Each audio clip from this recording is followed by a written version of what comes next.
আমি রমজান মাসে দিনের বেলায় আমার স্ত্রীর সাথে ফিজিক্যাল ইন্টিমেসিতে চলে গেছে ভুল করে ফেলছি। আমরা জানি যে রমাদানে আমরা কিছু কাজ করতে পারি না। সিয়ামের সংজ্ঞাই হচ্ছে আসওমু হুয়াল ইমসাক আনিল আকলি ওয়া শুরবি ওয়াল জিমাই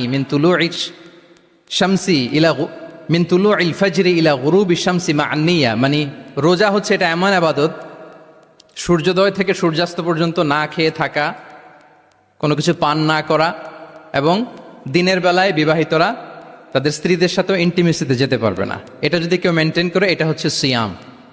তো সাহাবী বলি, ইয়া রাসূলুল্লাহ, আমি তো শেষ, আমি তো দিনের বেলা ভুল করে ফেলছি, আমি তো আমার স্ত্রীর সাথে মেলামেশা করে ফেলছি, এখন কি করব? তো এটার আবার একটা বড় পেনাল্টি আছে। আপনারা যারা জানেন যে ইচ্ছাকৃত রোজা ভাঙলে কাজাও করতে হয়, কাফারাও দিতে হয়। কাজা মানে একটা রোজার জন্য একটা রোজা, আর কাফারা মানে হচ্ছে আরো 60টা রোজা রাখতে হবে। কয়েকটা জিনিস আছে, বেসিক্যালি 3টা। তো রাসূল সাল্লাল্লাহু আলাইহি ওয়াসাল্লাম তাকে বললো যে তোমার তো পেনাল্টি হয়েছে, তুমি তো বড় ভুল করে ফেলছো, তো তোমার কাছে কি এরকম কোনো দাস আছে যেটাকে তুমি আজাদ করে দিতে পারবা, মুক্ত করে দিতে পারবা, তাহলে পেনাল্টি আদায় হয়ে গেল। সে বলে, ইয়া রাসূলুল্লাহ, না, আমার তো এত সক্ষমতা নাই, আমার কাছে তো কোনো দাস নাই। আচ্ছা, দাস নাই। তো রাসূল সাল্লাল্লাহু আলাইহি ওয়াসাল্লাম বললেন, তাইলে তুমি টানা 2 মাস রোজা রাখতে হবে, তাইলেও পেনাল্টি হয়ে যাবে, আদায় হয়ে যাবে, পারবা? সে বলে, ইয়া রাসূলুল্লাহ, 2 মাস রোজা রাখা তো এটা কঠিন হয়ে যায়, ইটস নট এ জোক। টানা 60 দিন কি করে রোজা রাখে?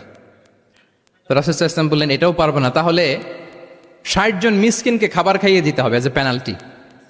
এটা বড় অন্যায় করে ফেলছো, 60 জন মিসকিনকে খাবার খাওয়াবে, এটা পারবা? সে বলে, ইয়া রাসূলুল্লাহ, এটাও পারবো না।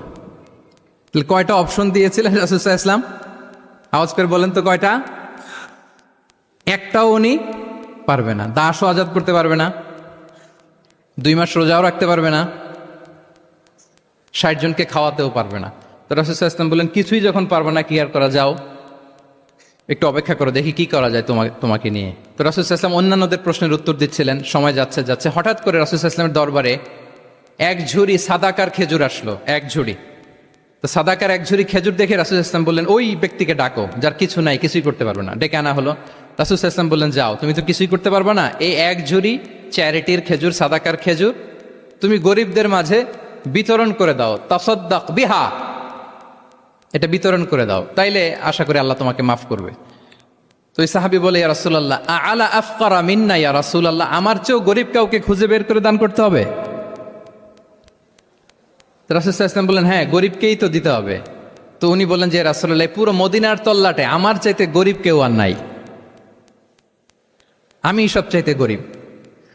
ফাদাহিকা রাসূলুল্লাহ হাত্তা বাদাত আনিয়াবু। একথা শুনে রাসূল সাল্লাল্লাহু আলাইহি ওয়াসাল্লাম হেসে দিলেন, এত হেসে দিলেন যে রাসূল সাল্লাল্লাহু আলাইহি ওয়াসাল্লাম এই পাশের চোয়ালের দাঁত দেখা গেল। এত বেশি হাসেন না উনি, নিজেকে ধরে রাখতে পারলেন না, হাসি আটকে রাখতে পারলেন না। ফাদাহিকা রাসূলুল্লাহ, হেসে দিলেন, হাত্তা বাদাত আনিয়াবু, ওনার দাঁতের এপাশ ওপাশ দেখা গেল। তো রাসূল সাল্লাল্লাহু আলাইহি ওয়াসাল্লাম বললেন, যাও, দাস মুক্তি করতে পারবো না, 2 মাস রোজাও রাখতে পারবো না, তারপরে 60 জনকে খাবারও খাওয়াতে পারবো না, এখন দিলাম চ্যারিটির 1 ঝুড়ি খেজুর, এটা গরিবদের মধ্যে দান করে দাও। তুমি বলো যে তোমার চেয়ে গরিব আর কেউ নাই, তো কি করা, যাও, তুমি তোমার ফ্যামিলি নিয়ে এটা খাও, তোমার ফ্যামিলির মেম্বার্স যারা আছে এদেরকে নিয়ে এটা কি করো, খাও। দেখেন আমাদের সুবিধা অসুবিধাকে ইসলাম কতটা বিবেচনায় নেয়।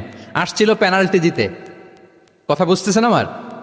ওই সাহাবী রাসূল সাল্লাল্লাহু আলাইহি ওয়াসাল্লামের কাছে আসছিল কি দিতে, পেনাল্টি, এখন নিয়ে গেল কি, 1 ঝুড়ি। আল্লাহু আকবার পড়বেন না?